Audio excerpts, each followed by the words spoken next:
I was just unpacking my stepson's overnight bag when I found his mother's lingerie tucked beside his pajamas. My husband said, "Don't react."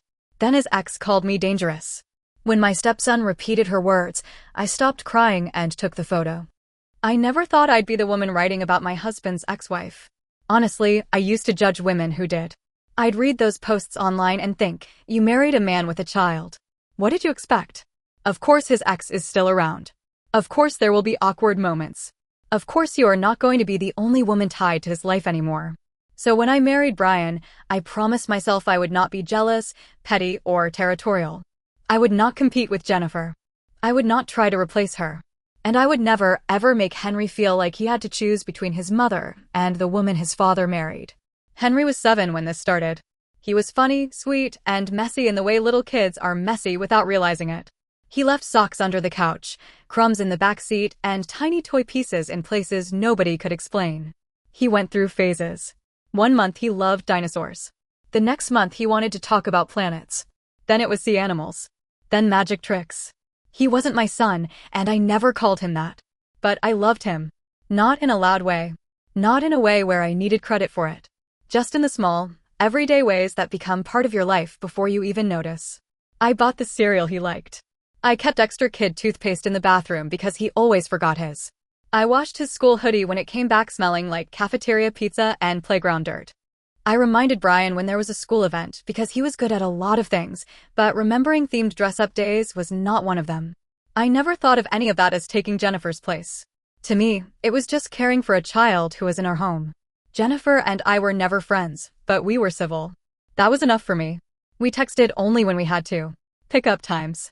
Missing shoes. School forms. Medicine. A forgotten library book. Stuff like that. She was cold sometimes, but I didn't take it personally at first. I knew I probably represented something painful to her. I was married to her ex-husband. I was in a house where her son slept half the time. I understood why she might not want to be warm to me. So I gave her space. I didn't push. I didn't send cheerful little messages trying to be liked. I didn't act like we had to become some perfect modern blended family team. I was fine with polite distance. Then the laundry thing started. Henry came to our house every other week with a blue overnight bag. It was always chaotic because he was 7. Pajamas tangled with socks. A damp towel shoved in the bottom. School papers folded into weird shapes. Sometimes a toy car. Sometimes rocks from the playground. Once, a banana that had seen better days. Usually, I unpacked the bag while Brian made dinner or helped Henry settle in. It wasn't a big ritual. I just took out dirty clothes, checked for school stuff, washed what needed washing, and made sure nothing important stayed buried at the bottom. The first time I found Jennifer's underwear, I honestly froze, then laughed because I didn't know what else to do. It was just there, tucked between Henry's pajamas and a pair of tiny socks. For a second, I stared at it like my brain was trying to make it into something else. A scarf. A headband. Anything except what it was. Then I put it in a plastic bag, handed it to Brian, and said, "These are definitely not mine." He looked embarrassed immediately. He said, "Oh, that's weird." I shrugged because accidents happen. Laundry gets mixed up. People are busy. Parents are tired. I didn't want to turn one awkward mistake into a whole thing. I said, "Just give it back next pickup." He said he would. And he did. That should have been the end of it. 2 weeks later, it happened again. This time it was a bra. Not some plain sports bra that could have been mistaken for anything else. It was lace. Very clearly adult. Very clearly not something that belonged in a little boy's overnight bag. I remember standing in the laundry room holding it, feeling my face get hot. Not because I thought Brian had done anything wrong. Not because I was jealous that Jennifer owned lingerie. She was a grown woman. That wasn't the issue. The issue was that I was finding it while unpacking my stepson's clothes. Again. I carried it into the kitchen and set it on the counter beside Brian, probably with more force than I meant to. He looked down and said, "Seriously?" I said, "Yeah." He rubbed his forehead and said, "Maybe she was rushing." I wanted to accept that answer because it was the easiest one. People rush. People make mistakes. Maybe Henry's clothes were in the same load. Maybe she just grabbed everything and shoved it into his bag without looking. So I said, "Okay. But this is the second time." Brian said, "I'll mention it." I asked him not to make it dramatic. Just a quick, "Hey, some of your laundry got mixed in again." He said that was exactly how he'd handle it. Later, he told me Jennifer had sounded annoyed. Not embarrassed. Not apologetic. Annoyed. She said it was obviously an accident and that we didn't need to make her feel weird about it. I didn't love that response, but I let it go. That became a pattern before I admitted it was a pattern. I kept letting things go because I didn't want to be the problem. When Jennifer sent Henry back without his jacket and then acted like I misplaced it, I let it go. When she ignored my text about a missing school folder but answered Brian 2 minutes later, I let it go. When she made little comments about real parenting during pickup, I pretended not to hear. Because everyone tells stepmothers the same thing, even when they don't say it directly. Be understanding. Don't overstep. Know your place. And I tried. I really did. Then the third time happened. I was unpacking Henry's bag after school on a Friday. He was in the living room showing Brian a drawing he had made, and I could hear him explaining that the monster in the picture was not evil, just misunderstood. I remember smiling at that because it was such a Henry thing to say. Then I reached into the bag and pulled out a silky sleep top. Under it was another pair of Jennifer's underwear. It was folded together with Henry's school uniform like it belonged there. That was the moment I stopped laughing about it. My stomach just sank. I stood in the laundry room holding the fabric, and for the first time, the thought came clearly. This is not normal. I didn't want to be dramatic. I knew how it would sound if I complained. The insecure new wife is upset because the ex's clothes came over. The jealous stepmom can't handle the biological mother existing. The second wife is making a big deal out of laundry. But standing there, I couldn't ignore how strange it felt. Once was an accident. Twice was careless. 3 times felt like either a message or a complete lack of respect. I sat on the laundry room floor for a minute because I didn't trust myself to speak. I kept telling myself not to react. Don't make Henry's life harder. Don't give Jennifer a reason to say you're unstable. Don't hand her a story where she gets to be the reasonable mother and you become the jealous wife. But another part of me was furious. Because why was I the one trying so hard to be respectful while her intimate clothing kept showing up in my home inside a child's bag? I texted her. That was probably my mistake, or at least the part people will argue about. I didn't insult her. I didn't accuse her of anything. I wrote it as calmly as I could. I said, "Hey, I think some of your personal laundry keeps ending up in Henry's overnight bag. I understand accidents happen, but could you please double check before sending it over? I'll send this item back at pickup." Then I reread it 3 times before sending it. My hands were shaking, which annoyed me because it was just a text. But it didn't feel like just a text. It felt like stepping into a space I had spent years trying to stay out of. 10 minutes later, Brian's phone rang. He was in the kitchen, and the second he answered, I knew it was Jennifer. I couldn't hear every word at first, but I heard the tone. Sharp. Loud. Angry in a way that felt prepared. Brian said, "Jennifer, calm down. She wasn't attacking you." Then he went quiet. Then he said, "No, she does laundry because Henry is here and his clothes need to be washed." I walked in slowly, and Brian looked at me with this exhausted expression that told me the conversation was already bad. Jennifer was yelling loud enough that I could hear pieces. She said I had no right to go through her son's bag. She said I was disgusting for touching her personal things. She said I was trying to mark territory. Then she said I was acting like Henry's mother. That one hurt more than I expected, because I had worked so hard not to do that. I had swallowed so many little comments. I had backed off when she wanted space. I had never asked Henry to call me anything but my name. I never introduced him as my son. I never posted him online. I never made Mother's Day about me. I never tried to claim a role that wasn't mine. And now, because I asked her to keep her underwear out of his bag, she was accusing me of the exact thing I had spent years avoiding. Brian said, "Nobody is trying to replace you. This is about adult clothing being in Henry's bag." Jennifer snapped something back. Brian's jaw tightened.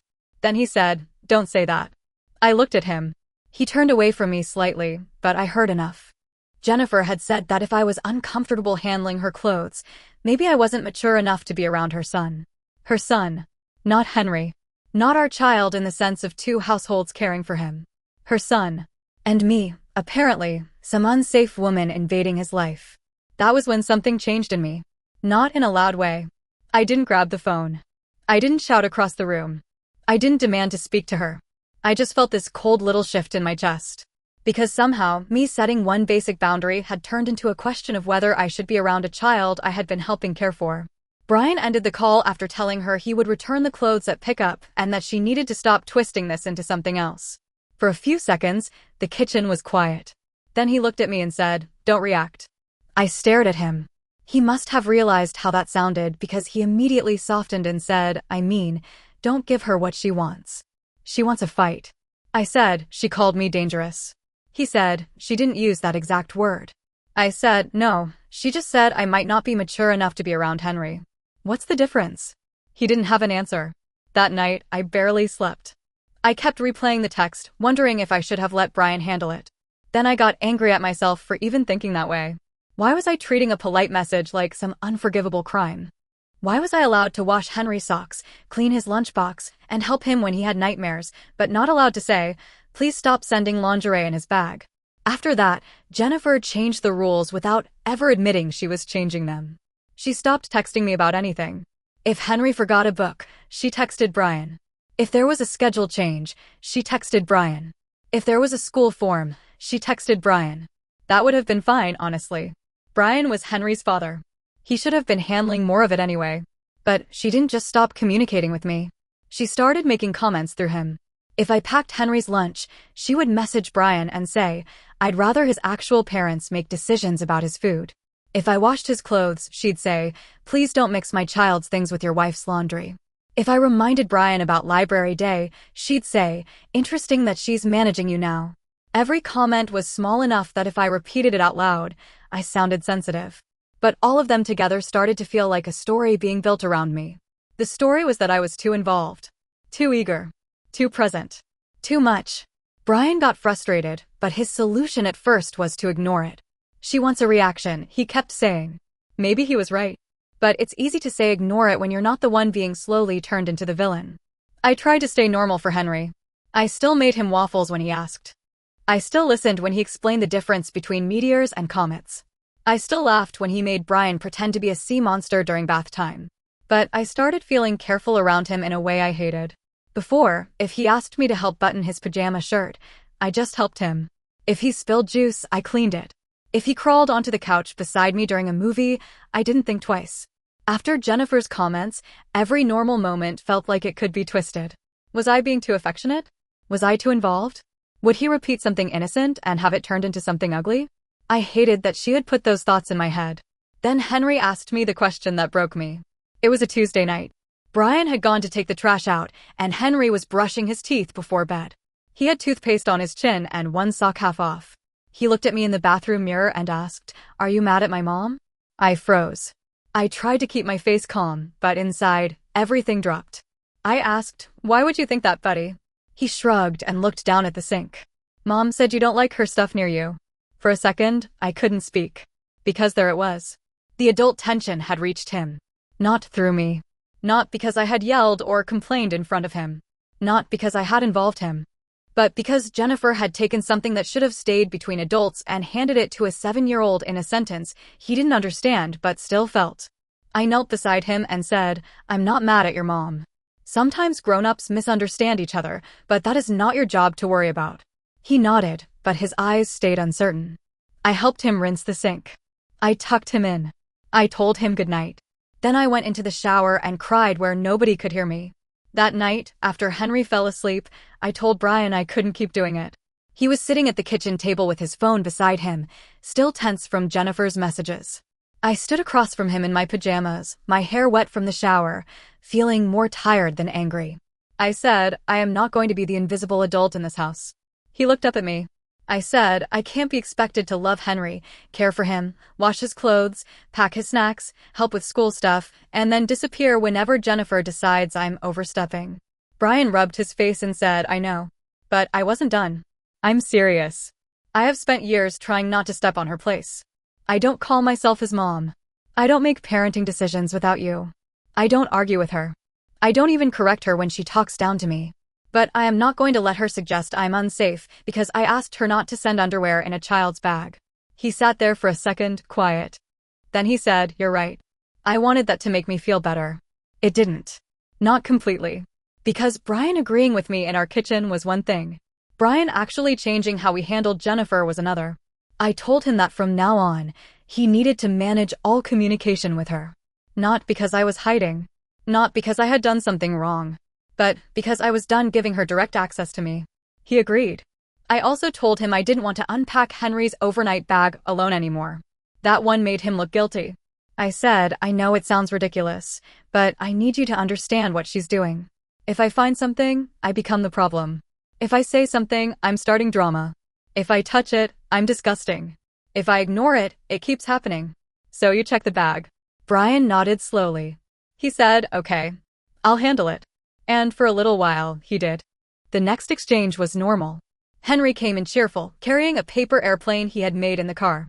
Brian checked the bag in the laundry room while I made dinner. Nothing weird was inside. Just pajamas, school clothes, socks, and a library book. I felt stupidly relieved. The exchange after that was normal too. No personal clothes. No messages from Jennifer except the basics. No comments about food or laundry. Henry seemed lighter, like the tension had faded before it could settle into him. I started to think maybe Jennifer had realized she pushed too far. I wanted to believe that. Then the third exchange happened. It was a Saturday morning. Brian picked Henry up while I stayed home and cleaned the kitchen. When they came in, Henry ran straight to his room because he wanted to show Brian where to put a poster he had brought from school. The blue overnight bag landed by the hallway bench. I looked at it and felt that familiar tightness in my stomach. Brian noticed. He said, I'll check it. I didn't follow him to the laundry room. I stayed in the kitchen and wiped a counter that was already clean. A minute later, he came back holding his phone. His face told me before he said anything. What? I asked. He didn't answer right away. Then he said, side pocket.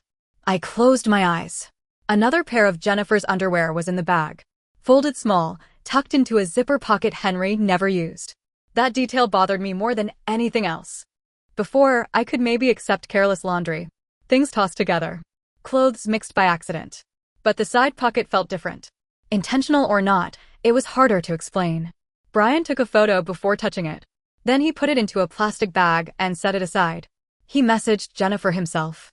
He wrote, your personal clothing was in Henry's overnight bag again, this time in the side pocket. I took a photo for documentation. Going forward, adult clothing needs to stay separate from Henry's belongings. It was firm, but not cruel. Jennifer responded almost immediately. Her first message was, are you serious right now? Then another came. You're documenting my laundry now? Then another. This is because of your wife. Brian read them silently, his thumb hovering over the screen. I said, don't argue. He said, I'm not. But his face had gone red. Jennifer called 2 minutes later. Brian didn't put it on speaker, but I could hear enough because her voice carried through the room. She accused him of humiliating her. She said he was letting me poison him. She said I had been waiting for a chance to make her look unstable. She said she didn't feel comfortable with Henry in a home where I was monitoring women's underwear. That phrase made me laugh once, sharp and bitter, because the alternative was screaming. Brian said, this is not about monitoring you. This is about Henry's bag. She kept going. Then she said the thing that changed everything. She said maybe they needed to reconsider the custody schedule if our home was becoming hostile. Brian went still. I watched his face change from irritated to cold. He said, do not threaten custody because you're embarrassed. I don't know what she said after that, but he listened for a few seconds, then said, put it in writing if that's what you mean. Then he hung up. For a while, neither of us spoke. Henry was in his room humming to himself, completely unaware that adults were in the kitchen deciding how much damage one small piece of clothing could do. I whispered, she's going to make this about me. Brian said, she already has. I wanted to be strong in that moment. I wanted to be calm and strategic. But I sat down at the table and cried. Not because of the underwear. People kept acting like it was about the underwear, and that made me feel insane. It was about being cornered. If I cared for Henry, I was overstepping. If I backed away, I was cold. If I said nothing, Jennifer got to keep pushing. If I spoke up, she got to call me controlling. And now she was threatening the one thing that would hurt Brian most, which was time with his son. That night, after Henry went to bed, Brian and I went through the messages. All of them. The little comments about food. The messages about laundry. The one where Jennifer said she didn't want me involved in communication. The one where she implied I wasn't mature enough to be around Henry. The one where she said Henry told her I didn't like her stuff. The latest threats about custody. Brian saved everything. Screenshots. Dates. Photos. Not because we wanted a war, but because it had become obvious that if we didn't keep records, Jennifer would control the story. The next morning, Brian called a lawyer. I was terrified when he told me. Not because I thought he was wrong, but because once lawyers get involved, everything starts feeling real. Heavy. Official. Like you've crossed a line you can't uncross. I asked him, are you sure? He said, I'm not letting her threaten my time with Henry over this. The lawyer didn't tell him to attack Jennifer. She didn't tell him to rush into court. She told him to keep communication written when possible, stay calm, document repeated incidents, and never let adult conflict happen in front of Henry. That last part mattered to me. Because through all of this, Henry was still just a little boy who wanted his stuffed shark at bedtime and asked if clouds could get tired. So we changed how we handled everything. No more phone calls unless it was an emergency. No more verbal arguments. Pickup and drop-off stayed brief. Brian checked the bag immediately, not angrily, not in front of Henry, just quietly. If something of Jennifer's was inside, he documented it and returned it without commentary. For a while, Jennifer pushed back. She sent long messages accusing Brian of letting me control him. She claimed I was trying to erase her. She said Henry was confused because of me, even though Henry never said anything like that to us.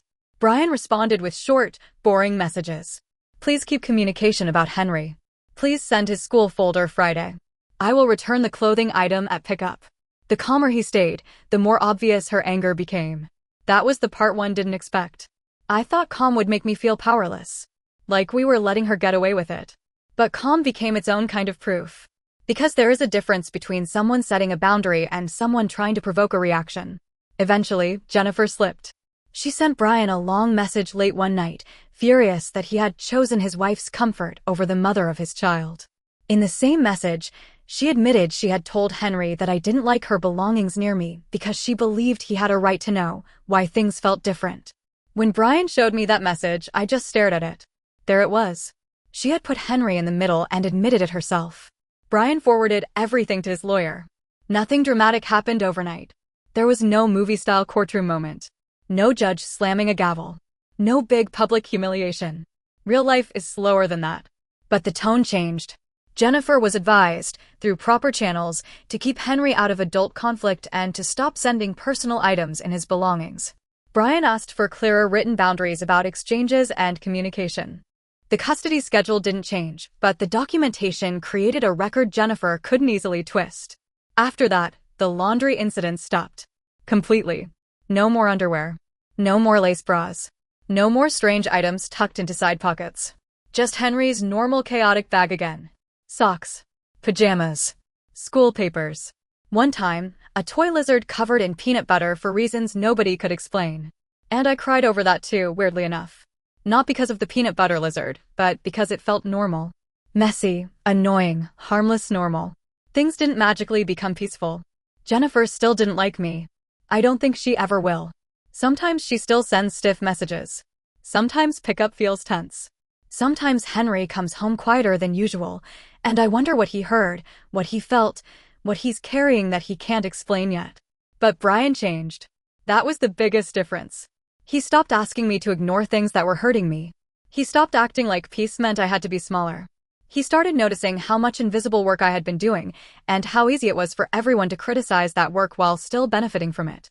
One night, a few weeks after everything settled down, Henry asked me to help him build a cardboard rocket for school. I hesitated. That hesitation broke my heart a little, because before all this, I would have said yes immediately. But now there was always a pause inside me. A quick check. Is this okay? Is this too much? Will this become another thing? Henry looked at me and said, "You're good at making the fins even."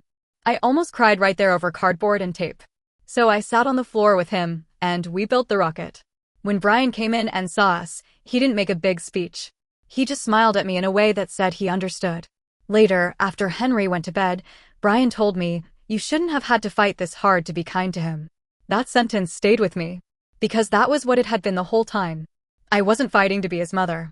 I wasn't fighting to replace Jennifer. I wasn't fighting to win some invisible competition. I was fighting for the right to care about a child in my own home without being treated like a threat. And I know some people still won't understand that. Some people will say I should have ignored the clothes forever. Some will say I should have never texted Jennifer directly. Some will say stepmothers need thicker skin. Some will say mothers get territorial for a reason. Maybe there's truth in pieces of that. I know divorce leaves bruises. I know blended families are messy. I know Jennifer probably has pain I will never fully understand. I know seeing another woman button your child's coat or pack his lunch must feel strange, even when that woman is trying her best to be respectful. But pain does not give you permission to use your child as a messenger. It does not give you permission to send little humiliations into someone else's home and then call them unstable when they notice. And it does not give you permission to threaten a father's time with his child because your pride got hurt. I still don't call myself Henry's mom. I don't need that title. He has a mom. But when he is in this house, I am one of the adults who keeps him safe, fed, clean, comforted, and loved. I won't apologize for that anymore. The strange part is, the calm victory didn't feel like winning. It felt like getting back a little piece of peace that should have been there all along. Now, when Henry's bag comes through the door, Brian checks it first. Not with anger. Just have it. Then Henry runs inside, usually talking before his shoes are even off, and the house becomes loud in the way it's supposed to be. I still think about that first text I sent. Maybe I should have let Brian send it. Maybe I stepped into something that was already more fragile than I realized. Maybe Jennifer was waiting for any reason to make me the villain, and I handed her one. But I also think about Henry standing at the bathroom sink, asking if I was mad at his mom. That was the moment I knew silence wasn't protecting him. It was only protecting the adults who wanted to keep pretending nothing was wrong. So I took the photo. Brian saved the messages. We set the boundary. And for the first time, I stopped trying to make myself invisible just to keep someone else comfortable. Now I'm left wondering if I caused unnecessary drama by speaking up, or if I finally said the thing everyone else was too afraid to say. Was I wrong for setting that boundary with my husband's ex-wife, or was it the only way to stop her from dragging a child into adult resentment?